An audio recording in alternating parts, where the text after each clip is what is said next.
Assalamualaikum warahmatullahi wabarakatuh. Kembali lagi di channel Radio Cerita Horor, yaitu channel yang menceritakan seputar film mistis di kehidupan. Bagi yang belum subscribe di channel ini, silahkan tekan tombol subscribe terlebih dahulu agar channel Radio Cerita Horor lebih semangat dalam menceritakan dan mengulik berbagai kisah misteri yang ada. Bagi yang sudah subscribe, saya ucapkan terima kasih. Di cerita kali ini menceritakan tentang seorang makhluk halus yang tidak memiliki wajah. Bagaimana ceritanya? Simak hanya di Radio Cerita Horor. Di sebuah desa terpencil yang terletak jauh di pedalaman, hidup seorang pemuda bernama Rian. Desa itu selalu tampak sepi dan terlupakan oleh dunia luar. Penduduk desa jarang sekali berinteraksi dengan orang luar, dan seringkali ada desas-desus aneh tentang kejadian-kejadian yang tak terjelaskan di sana. Rian yang baru saja tiba di desa itu untuk mengunjungi neneknya yang sudah tua, merasa ada sesuatu yang berbeda.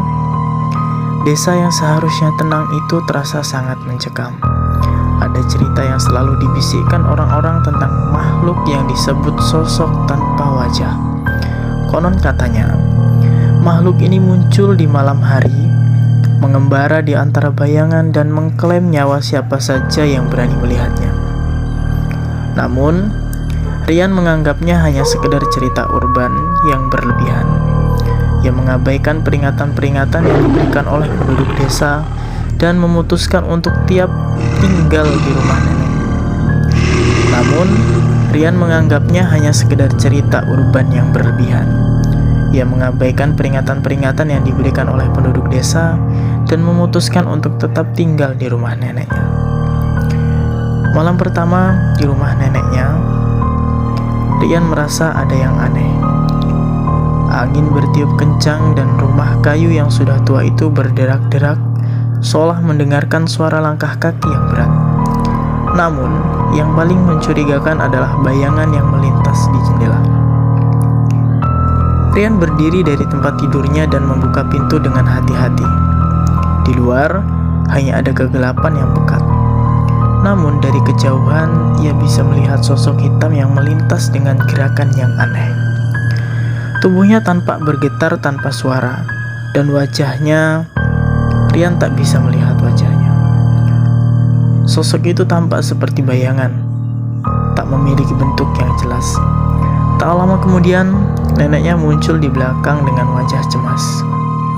"Kamu melihatnya?" tanya pelan. Sosok itu sosok tanpa wajah. Dia datang untuk mencari korban. Rian merinding. Ia merasa kebingungannya semakin dalam. Apa yang sebenarnya terjadi di desa ini, Nek? Nenek menarik napas dalam-dalam, seakan memikirkan kata-kata yang tepat untuk menjelaskan. Dulu, ada seorang yang menghina makhluk itu, dan sekarang dia datang untuk menuntut balas. Keesokan harinya, Rian memutuskan untuk menyelidiki lebih jauh. Ia pergi ke rumah seseorang tetua desa yang dikenal bijak dan banyak mengetahui cerita-cerita lama. Tetua itu kita sebut saja namanya Pak Suryadi. Menceritakan sebuah kisah yang telah lama terlupakan. Zaman dahulu, desa ini pernah dikuasai oleh seseorang yang sombong. Ia menantang segala hal yang tidak bisa dijelaskan oleh akal sehat, termasuk makhluk-makhluk gaib. Suatu malam, dia melihat sosok tanpa wajah dan mencoba mengusirnya. Namun, alih-alih takut, dia malah menghina makhluk itu dan menantangnya. Sejak saat itu, sosok tanpa wajah muncul setiap malam untuk menuntut balas. Rian mendengarkan dengan seksama, namun ia merasa semakin takut. Pak Suryadi melanjutkan, setiap orang yang melihat sosok itu akan merasa ketakutan yang luar biasa. Namun, ada satu hal yang harus kamu tahu. makhluk itu hanya menampakkan dirinya kepada mereka yang punya niat buruk atau mereka lebih dari yang lain. Malam berikutnya, Rian memutuskan untuk tidak melarikan diri. Ia harus mengakhiri teror yang melanda desa ini. Ia mempersiapkan diri dengan segenap hati, mencoba untuk tidak takut ketika malam tiba. Rian bersembunyi di balik jendela rumah neneknya, menunggu sosok itu muncul. Tiba-tiba, udara terasa semakin dingin. Bayangan hitam muncul, melayang-layang di luar rumah dengan gerakan yang tak wajar. Wajahnya, atau lebih tepatnya ketiadaannya, menjadi semakin jelas. Rian merasa seolah-olah dirinya sedang dilihat oleh sesuatu yang tak kasat mata, dan ketakutan mulai merasuk ke dalam dirinya. Namun, Rian tidak mundur. Ia berdiri tegak dan berteriak, "Aku tidak takut padamu. Jika kau ingin mengklaim nyawa, aku akan menghadapimu," ucap Rian. Sosok itu berhenti, seolah menilai keberanian Rian dalam keheningan yang mencekam. Bayangan itu bergerak mendekat dan Rian merasakan hawa dingin yang menyelungsup ke dalam tubuhnya. Sosok itu mengangkat tangannya dan Rian merasa seluruh tubuhnya seperti terikat tak bisa bergerak. Namun, Rian tidak menyerah. Ia menutup matanya dan berdoa meminta kekuatan untuk menghadapi makhluk itu.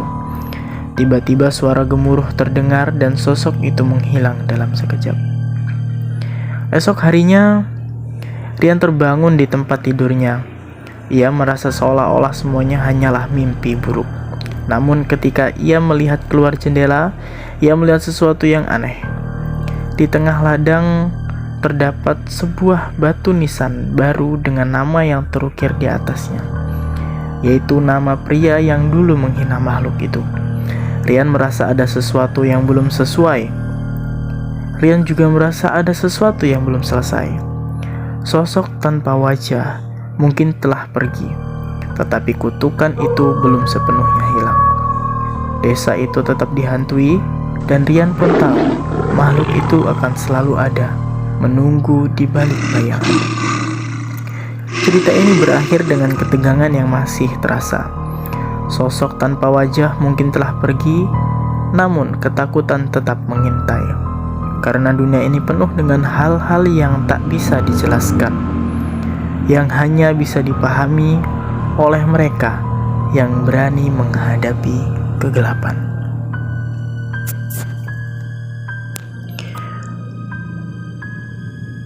Oke, pemirsa, itulah tadi cerita yang kita dengar bersama-sama, yaitu cerita tentang sosok tanpa wajah.